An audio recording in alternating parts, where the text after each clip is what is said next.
विधि के विधान कोई नहीं खे बदल सकत जया। वाणी और कर्म ही मनुष्य के गति तय करेला। दुर्गा जोन पाप कैले बाड़ी ओकर दंड त उनकरा के भोगे के ही पड़ी।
क्रोध मत करी नाग देवी, गरुड़ देव हमनी के कुछ नहीं कन बिगाड़ सकत। हाँ सुरभि, गरुड़ चाहे जितना अपने भक्त की रक्षा कर ले, लेकिन जौन पाप उनकर भक्त कैले बाड़ी ओकर दंड तो उनकरा के भोगे के ही पड़ी।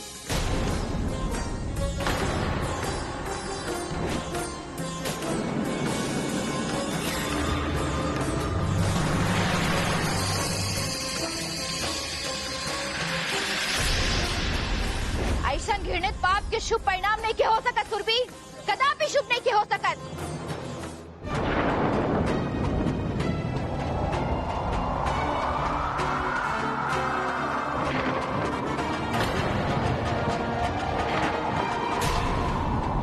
हे गरुड़ देव, रक्षा करी प्रभु, रक्षा करी।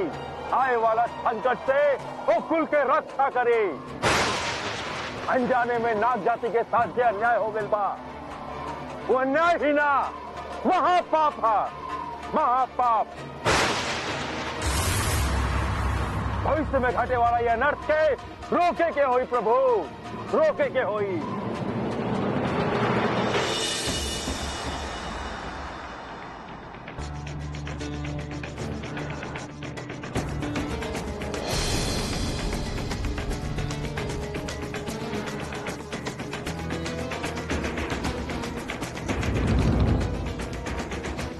रुक काहे गेला विशंभर, क्षुद्र के माया में अपन धर्म, अपन संस्कार और अपन गुरु को भी भूल गएला। ऐसा बात नहीं है गुरुदेव, रहुआ के हम कैसे भुला सकेंगे। तो एक अर्थ का भाई कि अपन कुल गुरु के सामने देख के भी तू प्रणाम न कैला। हमरा के क्षमा करी गुरुदेव। विशंभर, नाग जाति से शत्रुता और इस क्षुद्र तांत्रिक के साथ ना सुख चैन ही ना हर जीवन भी छीन ली। अगर अपन भला चाहत बड़ा तो इस क्षुद्र तांत्रिक की संगति छोड़ दा। केशवानंद जी, रहुआ हमारा अपमान कर रहल बानी। अपमान तो ओकर होला जेकर सम्मान होकेला, सम्मान ओकर होला कि मानवता हित में कार्य करेला। केशवानंद जी, संभर, तांत्रिक तहार बुद्धि के भ्रष्ट कर रहल बा। मत भूला कि नाग जाति के शत्रुता के कारण ही तहार दादा परदादा अकाल मृत्यु के भागी बन गए। और अब तू भी उहे राह पे चलत बड़ा। आगाह कर रहल बानी तारा के, छोड़ दा नागमणि पावे के लालच। लालच ना गुरुदेव, सम्मान, आपन पूर्वज के सम्मान। तू नागमणि हम लालच बसना, बल्कि आपन पूर्वज के इज्जत बचावे खातिर पाए चाहत पानी। जौना लक्ष्य खातिर हमार पूर्वज अपन जान गवा दिले, वो हम लक्ष्य पा के रहब। वो नाग जाति के विनाश कर दे, संपूर्ण विनाश। विनाश काले विपरीत बुद्धि। नाग जाति से शत्रुता बहुत भारी पड़ी। अरे तांत्रिक, अपन तंत्र विद्या से तुहार दिमाग के भ्रमित कर रहा। आचार्य, हमार तंत्र सिद्धि के चुनौती मत दी। चुनौती ओकरा के दिहल जाला जेकरा में कोनो शक्ति होला, जेकरा में कोनो ज्ञान होला। हम अज्ञान या मसानी के चुनौती ना दिहनी भैरवनाथ। केशवानंद, रुद्र के शक्ति से डरा। मसान के शक्ति ही रुद्र के शक्ति है, महाकाल के शक्ति है।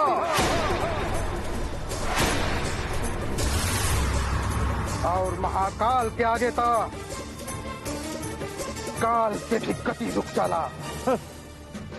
एगो छलिया कपटी तांत्रिक में ऐसा सामर्थ्य नहीं थे कि वो रुद्र शक्ति के सिद्ध कर सके।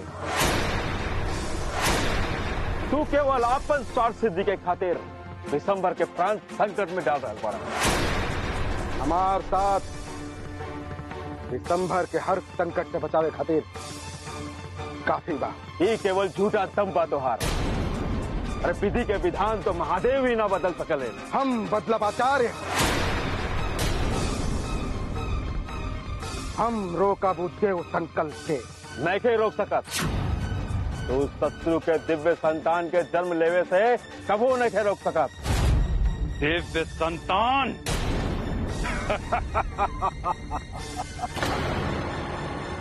गुरुजी, वो दिव्य संतान जहाँ पैदा होके वाला रहे, हम वो गांव के विध्वंस कर देले बड़ा। ये ना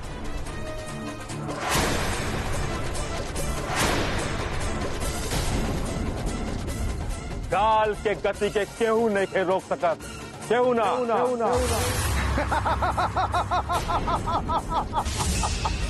आचार्य, हम रोका उस काल के गति के। असंभव।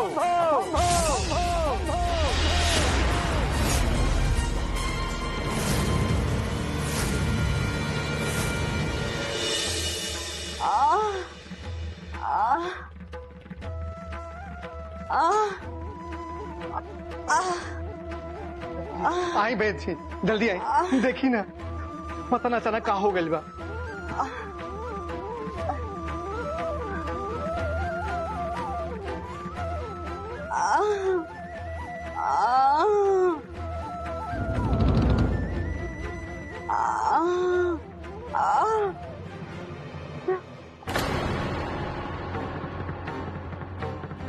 बैठ जी, जय के कुछ होइत ना।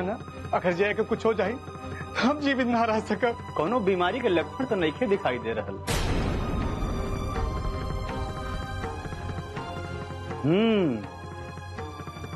तो ई बात है। का भाई?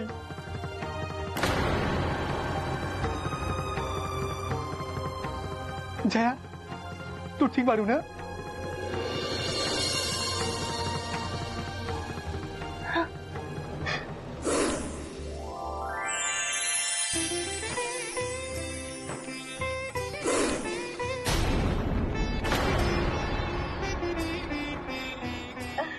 रहुआ के प्रणाम कर रहा मारी।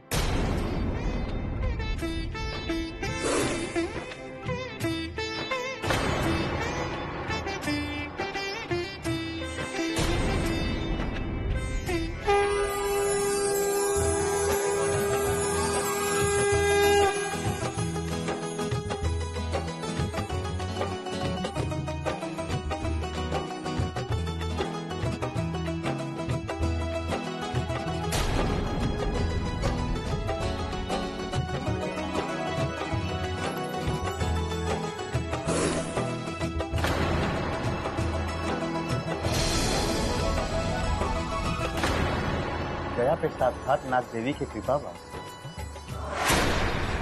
शीघ्र ही ई माता बने वाली बड़ी। ये तो पता रहे, पर उस समय इतना जल्दी आ जाई हमरा के ना पता रहे।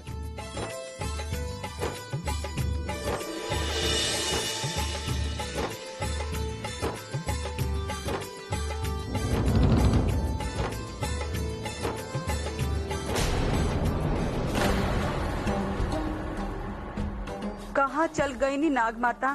मन करेला कि हम रउआ देखती रही, आपन दृष्टि से दूर ना जाए दी। ठीक है उनका, हम चलत जी बैठ।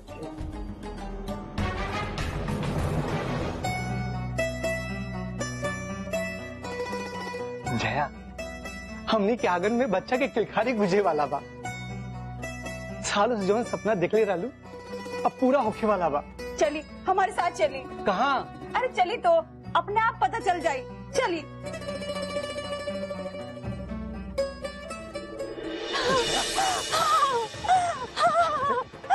जया, अरे जया रुका, जया, अरे रुका तो, क्या कर रुक रहा बारू? अरे क्यों सोनी तो अनर्थ हो जाई।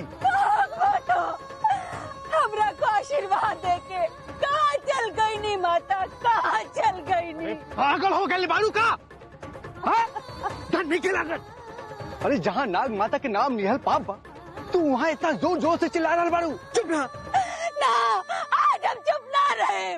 नाग माता के आशीर्वाद वरदान फलित भइल बा। नाग माता, नाग माता, नाग माता। मती मारी गई बा। हाँ? चला घरे चला। अरे हमका पता हो कि तू यहाँ खाते आ रहा बारू तो हम ना आई।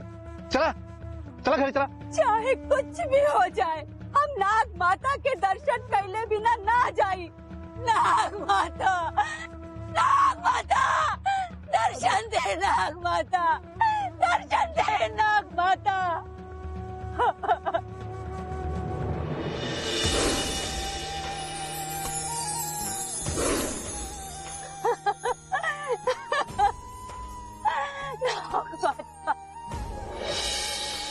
हमार वर्षों के साथ पूरा कर देनी माता।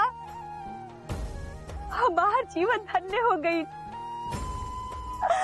हमार बाज के कलंक मिटा देनी माता। आस्था और भक्ति के प्रतिफल तोहार संतान असीम स्वामिनी होगी। हाँ माता, हमरा पता बा। और कृपा से प्राप्त संतान कौनो साधारण नहीं के हो सकत। हम जन्म जन्म तक राउर भक्ति करत रह माँ। जय हो माँ, जय हो माँ, जय हो।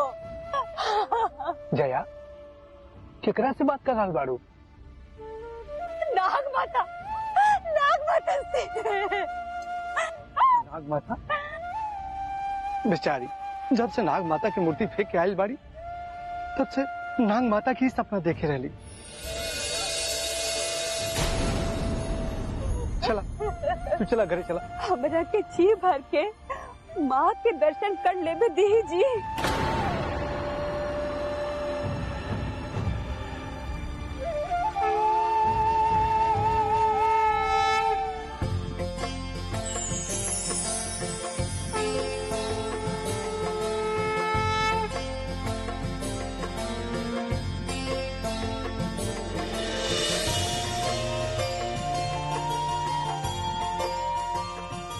उधर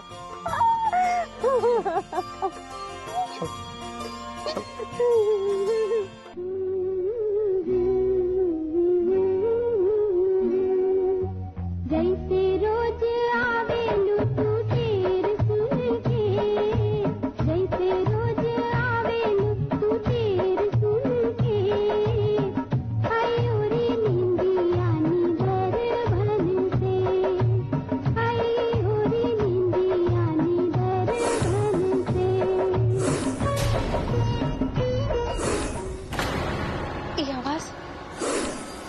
ये आवाज कैसन? हे भगवान, ये तो नागिन की आवाज लग रहा बा। ना ना, हमारे बच्चे के कुछ नहीं हो ना।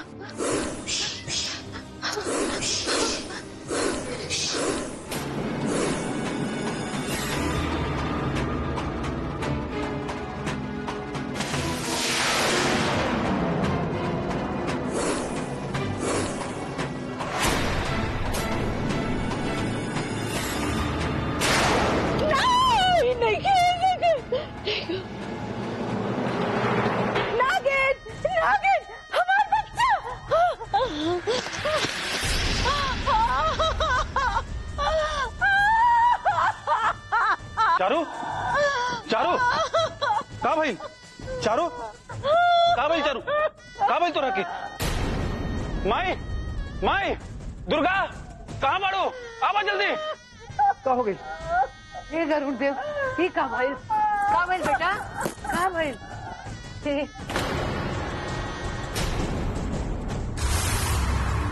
बहू के का भइल? ए काहे ऐसा छटपटा रहल बाड़ी? पता नहीं कैसे पलंग से गिर गई।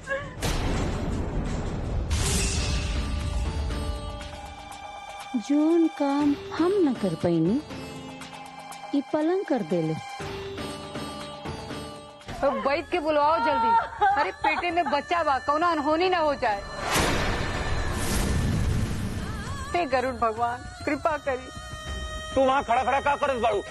जा जल्दी से बैठ के बुलावा। हाँ हाँ भैया, अभी तो होके भेज देत बानी। अब तू का देख रहल बाड़ा? जल्दी से इनके बिस्तर पे लेटाओ। उठाओ जल्दी। हाँ माई। उठा ले चला। बहू कुछ ना। दुर्गा अरे का भाई के गले बुलावे?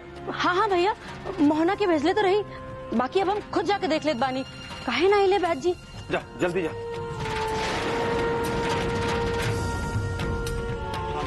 बैद जी के आवे में जितना देरी हुई उतना अच्छा।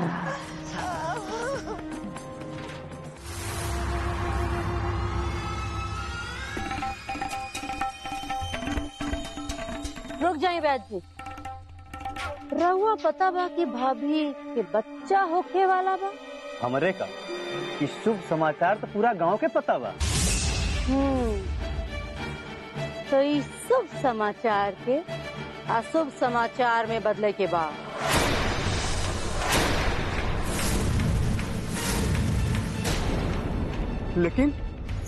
लेकिन छोड़ी बैठ।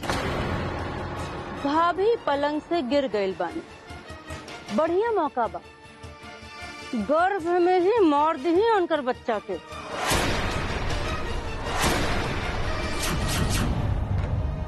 रातों रात राजा बना देव रहुआ के। शुभ शुभ बोली दुर्गावती जी। ठाकुर जी के पता चल गई तो जीते हमार समाधि बना दी है। अगर हमार बात न मननी तो उनका से पहले हम राउर समाधि बनाई दे। सोच ली।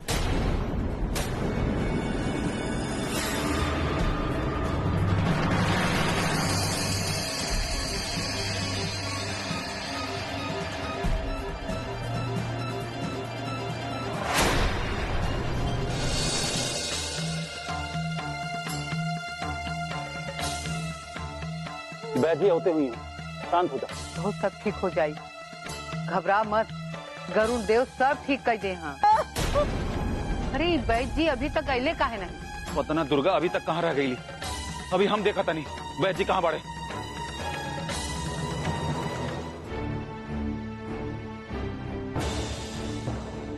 बैद जी आई गए भैया, सुतल रहन, जगावे में देरी हो गई। रुका विशंभर। देखी बैद जी देखी, भाभी और हमार भतीजा के कुछ न होके के चाहिए।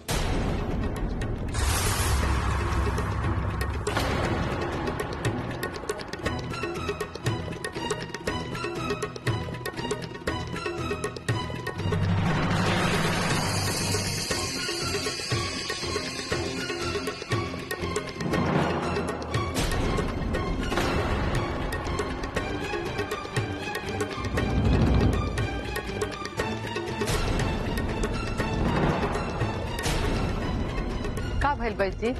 सब ठीक तो बाना? कोई एक के ही बचावल जा सकता। माँ या बच्चा।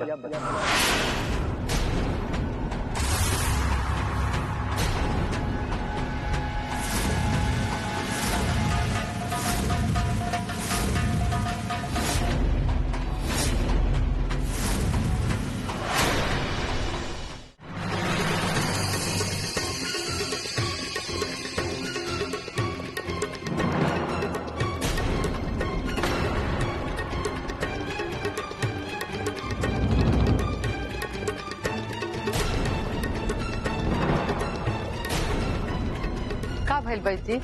सब ठीक तो बाना? कोई एक के ही बचावल जा सकता। माँ या बच्चा। भाई जी हमरा साथ चले, तोरा से कुछ बतियावे के बाद आवा।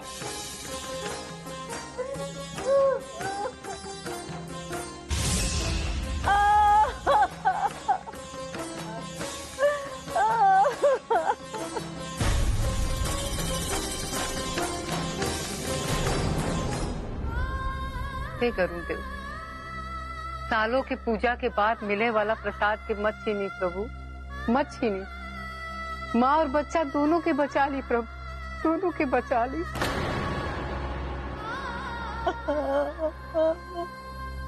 हे गरुड़ देव, हमारे बच्चा के बचा ली, हमारे बच्चा के बचा ली। ध्यान रहे वैद्य जी, बच्चा चाहे जिए या मरे, पर चारुलता के कुछ ना होके के चाहिए। भैया ऐसन काहे कहत बाड़ी?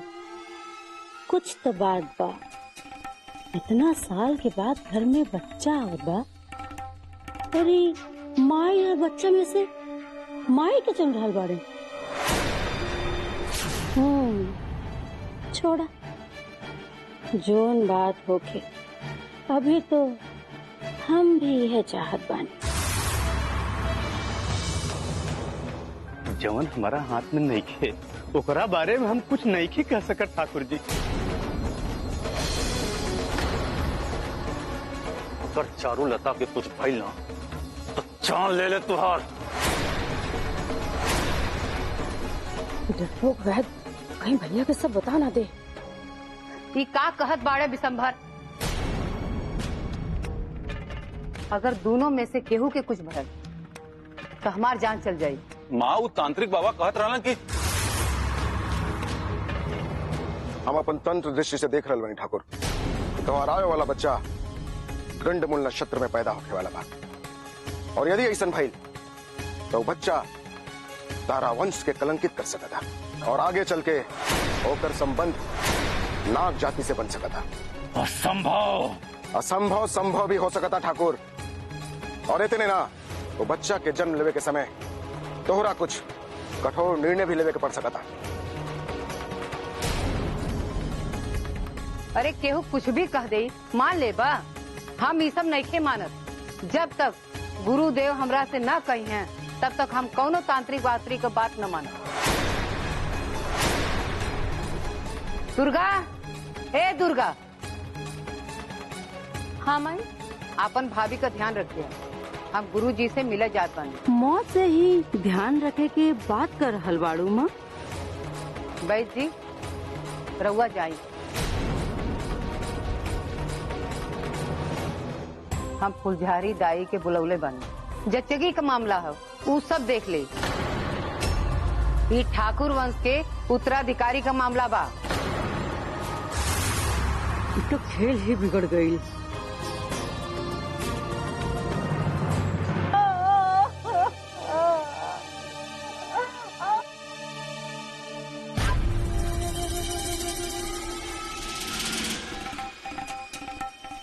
ठाकुर वंश के उत्तराधिकारी, यदि उत्तराधिकारी हो गए तो हम का यहाँ घर के रखवाली करे खातिर रहा।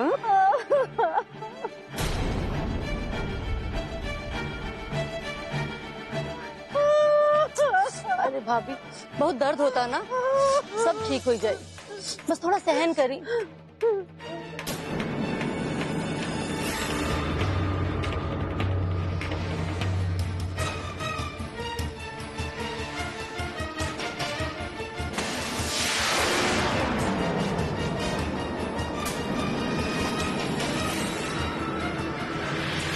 अरे दुर्गा दीदी का करत बाड़ू?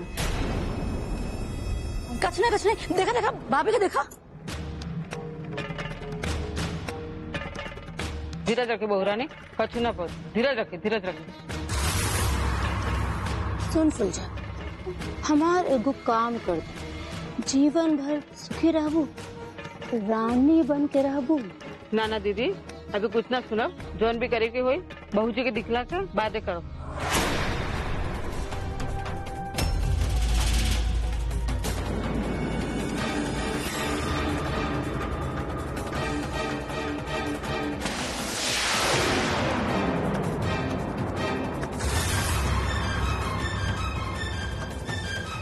दुर्गा, दुर्गा,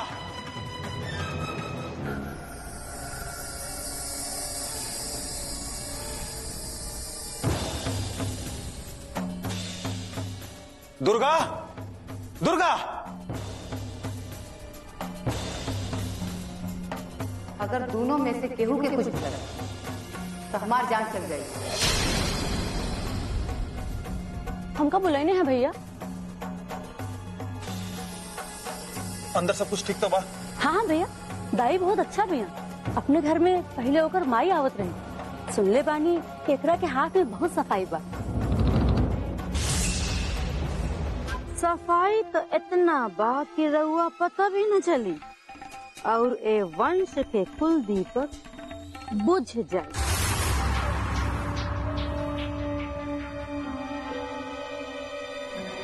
हम किशन कन्हैया के देख के आवत बानी भैया। रानी बन के रहबू।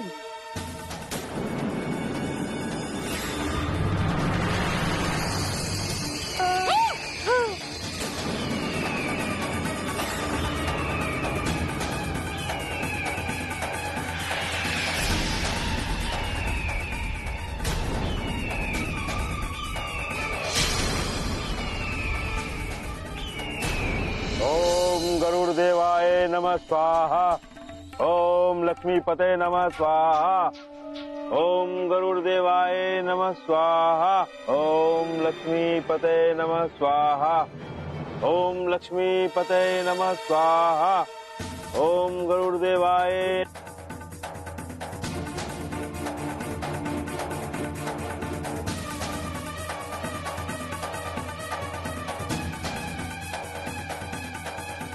हे गरुड़ देव, सहाय हो, सहाय हो। बचाओ, बचाओ,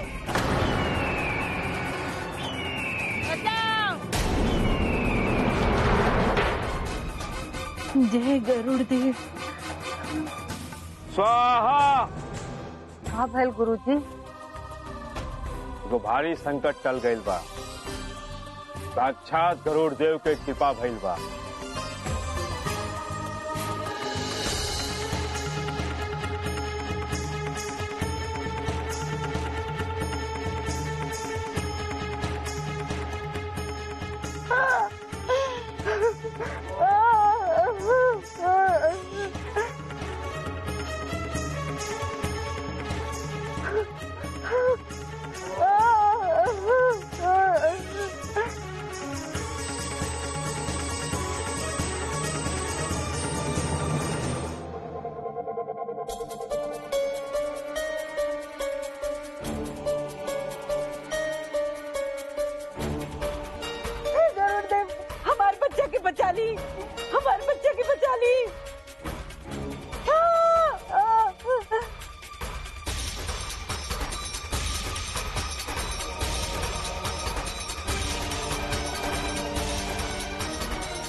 ना ऐसा नहीं के हो सकत नारायण।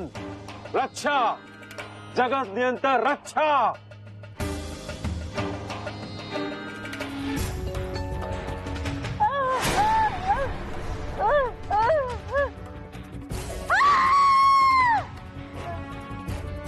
एक साथ कई शक्ति कार्य कर रहल बा हमरा विरोध। रोके के होई, रोके के होई सबके।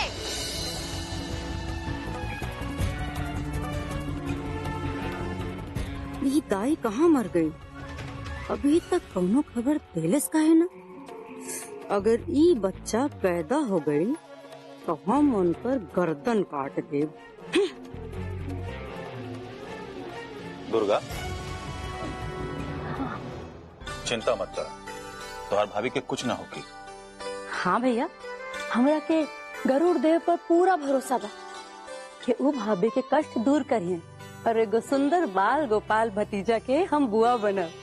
देखिए, एकदम किशन कन्हैया जैसे होया हमार भतीजा।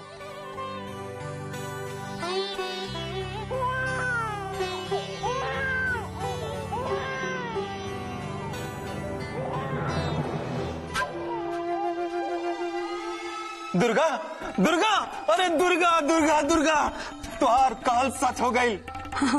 तुहार मुंह में घी शक्कर, तुहार कहल सच हो गई।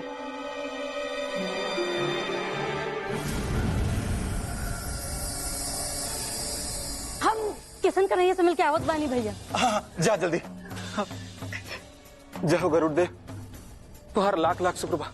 जय गरुड़ेश्वर, जय हो गरुड़देव।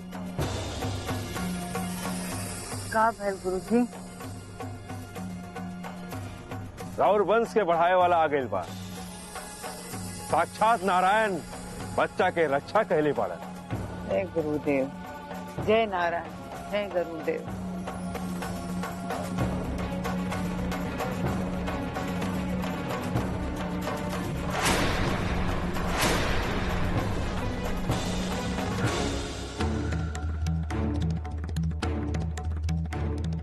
एकरा के का भई?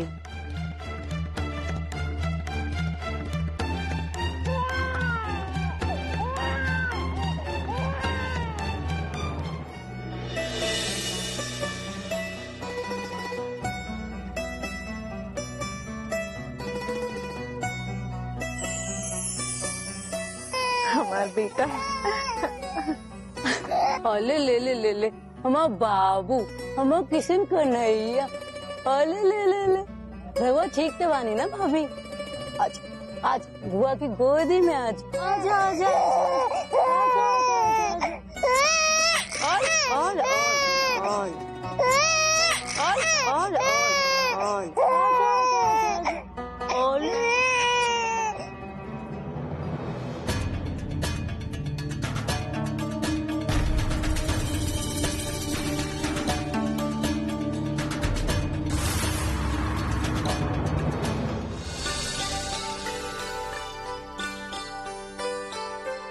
प्रणाम गुरुजी।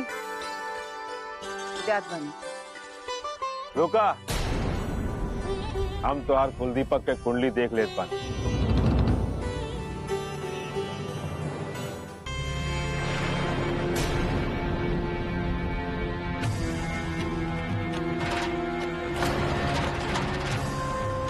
कुंडली में का लिखल बा गुरुजी?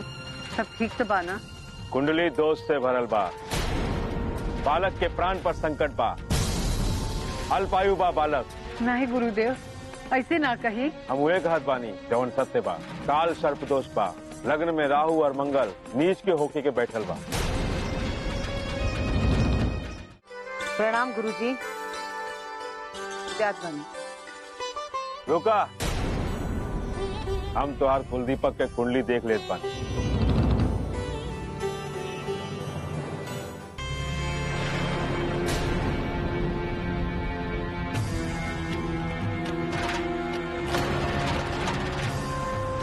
कुंडली में का लिखल बा गुरुजी? सब ठीक से बा ना? कुंडली दोष से भरल बा। बालक के प्राण पर संकट बा। अल्पायु बा बालक। नहीं गुरुदेव, ऐसे ना कही। हम वे कहत बानी जवन सत्य बा। काल सर्प दोष बा। लग्न में राहु और मंगल नीच के होके के बैठल बा। ये दोष से कोनो मुक्ति के उपाय बा गुरुजी? काल सर्प दोष के कोई उपाय ना होला सोनमती। मृत्यु बालक के क्षण क्षण पीछा करत रही। यमपास के साया सर पर मंडरात रही। कुछ भी उपाय करके ये दोष के हटाए गुरुजी। हमरे कुल का दीपक ना बुझे चाहिए। रउआ तो सर्वज्ञ बानी। रउआ के खातिर तो कुछ भी असंभव नहीं थे। गरुड़ देव रक्षक बड़ा। चाहे जितना भी रक्षा सूत्र बांध ला, बाकी हम तोहार कुल दीपक के जीवित न रहे दे।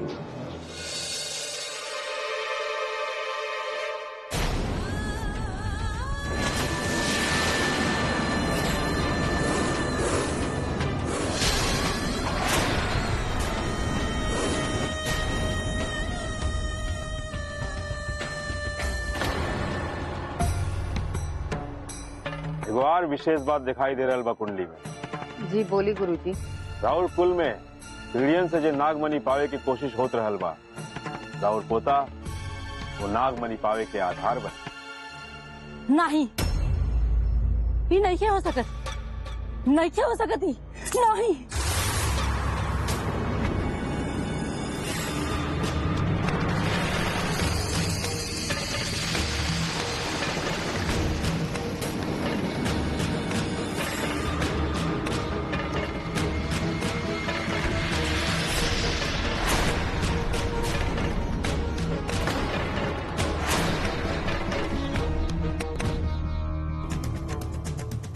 दुर्गा,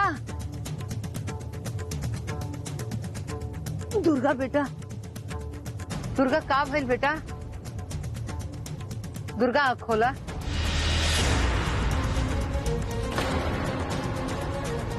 घबराए वाला कोनो बात नहीं है।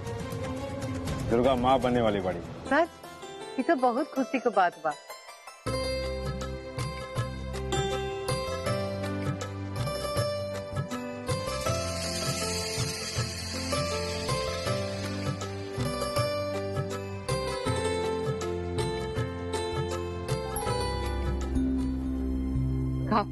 का भइल दुर्गा? तोहरे चक्कर आ गए? अरे हम तो ये बतावे आयल रही कि हम बुआ बन गई नहीं और बाबू एकदम ठीक बा, लेकिन पता नहीं का हो गई। हमके सब पता बा, हमके गुरुजी सब बता देले रहे। आज हमरा के तोहरा खुशी के बात बा, तू माँ बने वाली बाड़ी। हमार पोता बहुत ही शुभ लक्षण लेके पैदा भइल बा। सच माँ? हाँ बेटी, ये सच बा।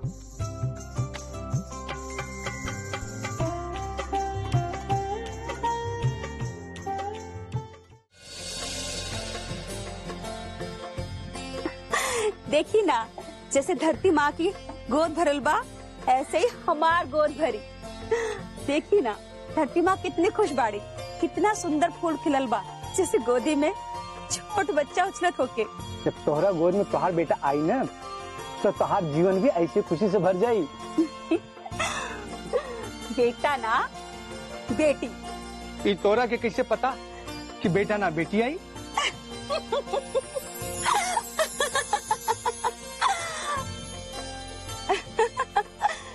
देखी, हमरा आँखी में देखी, क्या दिखाई पड़ल? तोरा आँखी में तो हम ही दिखाई दे रहल बाड़ी। बिल्कुल ऐसा नहीं होए हमार बेटी। हमारा जैसन कैसे हो सकले हमार बेटी? प्यार में ऐसे ही होला। ना ना बेटा ना, ना। अले अले अले अले मत रोआ बाबू, दादी आ गई बा। अरे हमार बाबू, हम तोहरा के दुनिया की नजर से बचा के रखब और अपने अचरा में छुपा के रखब। ये गरुण रक्षा कवच हुए और ऐसे ना तोहार और तोहरे बच्चा का रक्षा हुई। हम अभी तोहरा के रक्षा सूत्र बांध देता। अब कुछ ना हुए हमरा लाल के। सुरभि, अब समय आ गई बा। नाग वंश के रक्षा करे खातिर सावधान हो जाए के चाहिए, नहीं तो नाग कुल पर संकट के बादल मंडरा रहल बा। हाँ देवी मनसा, धरती लोक में तो साक्षात गरुड़ देव हमनी के शत्रु के रक्षा कर रहल बाड़े। यही से हमनी के हर बार विफल हो रहल बा। अब हमनी के का करे के हुई नाग माता? सही समय के प्रतीक्षा। हमहू अपना भक्त के साथे बानी और ओकर रक्षा करे के साथे साथे अपना वंश के विस्तार कर रहल बानी। हमरा रहते हमरा नाग वंश के विनाश करे के उनकर कामना कभी पूरा ना होई।